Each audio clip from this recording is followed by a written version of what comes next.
Now let's talk about your book. Was this the Happiness Cure? Was this your first book? Yeah.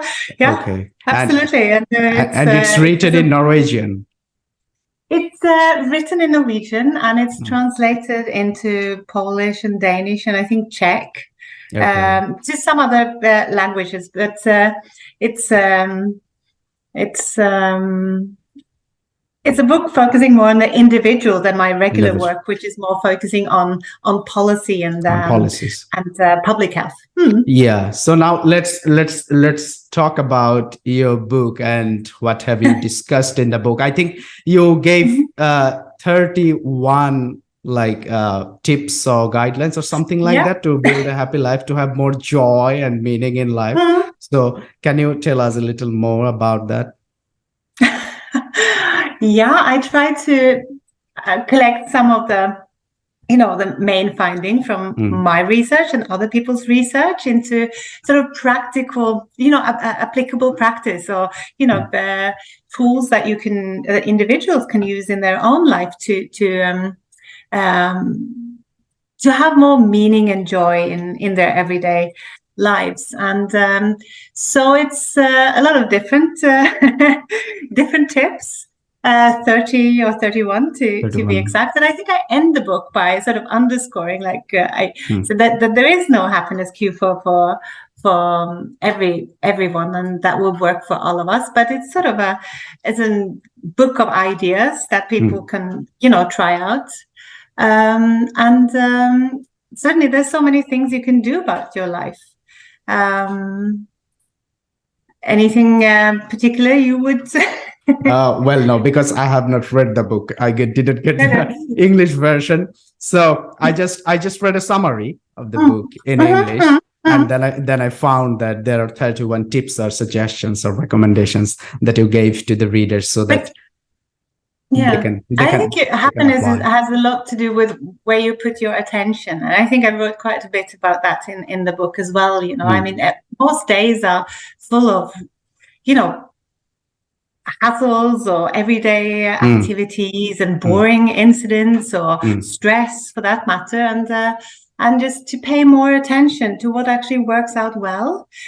Tiny things even, like the smell of fresh coffee in the morning or somebody smiling to you, and to focus, to play, to create more space in your brain and in your in your attention for these activities and things that go really well. I think that's one of the, probably one of the happiness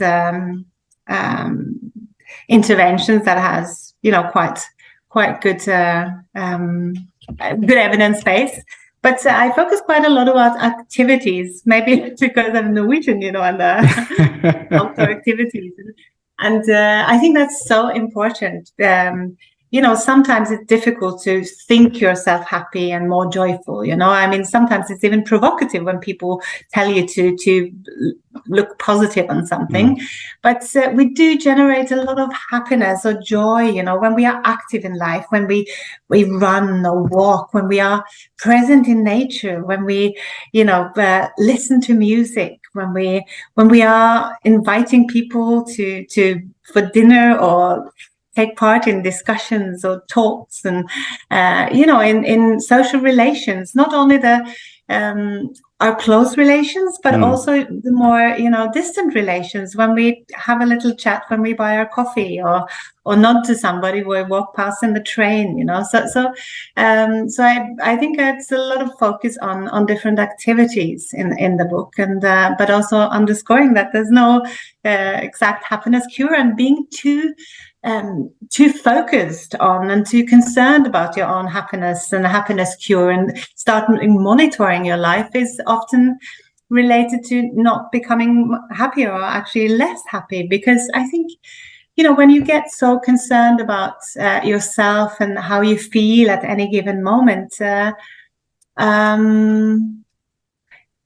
you tend to forget those activities and sources of happiness that are most important, other people. Yeah. Commonly makes you so self-invested, and happiness is often to find in our relations.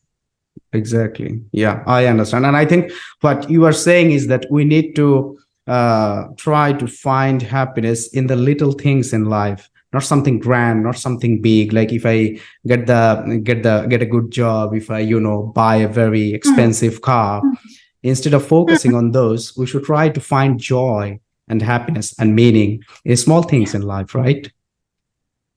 As well, I do not mean that we shouldn't, strive for changing our political systems and things like that. But I think that's very important to these.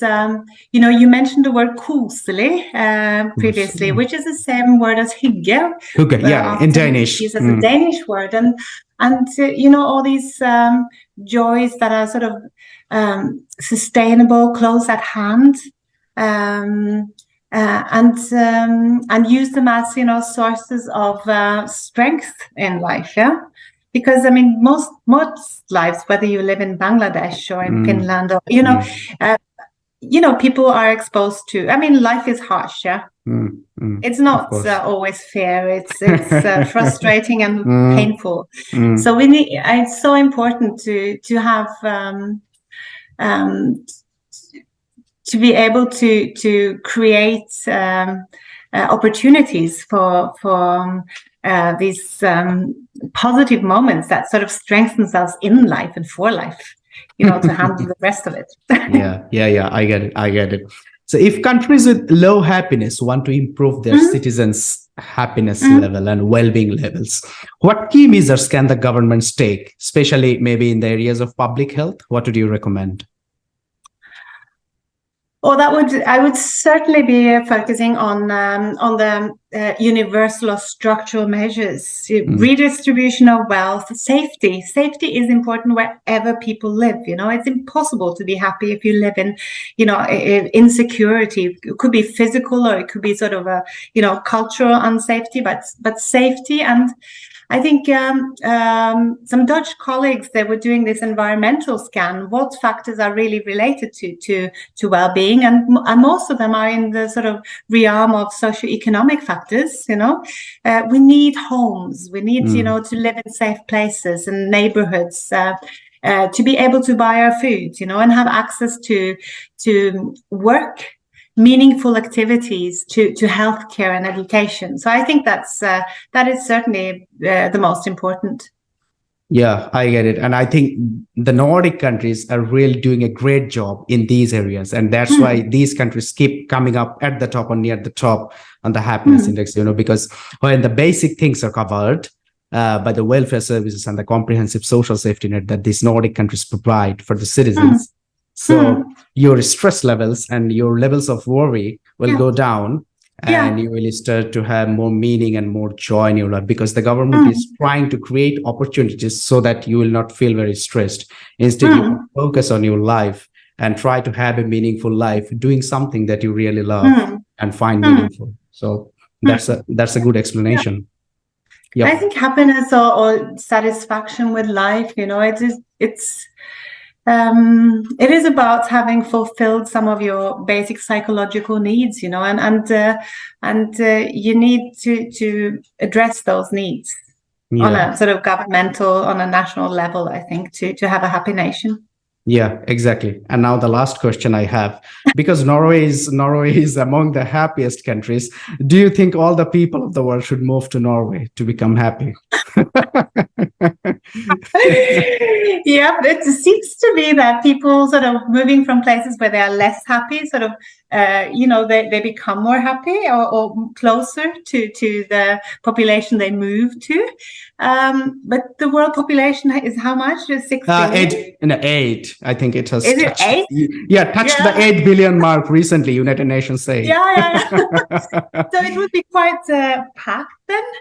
And I think there's probably a lot of other places that are very, good places to live, or could be very good places.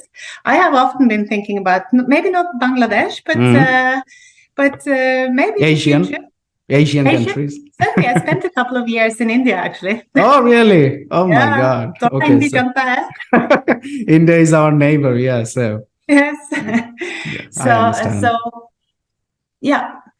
Okay, great. But you are very welcome, and I will take you skiing or Yeah, climbing in the trees. thank you. I actually have plans to go to Finland to do another master's. And if I get time, I will travel to Norway and I will contact you. So if you have time, we can meet and discuss more about happiness and Norway. Certainly. Excellent. Yeah. Okay. Thank you, Dr. Ness. Goodbye. Thank you for your time. Bye bye. Thank you.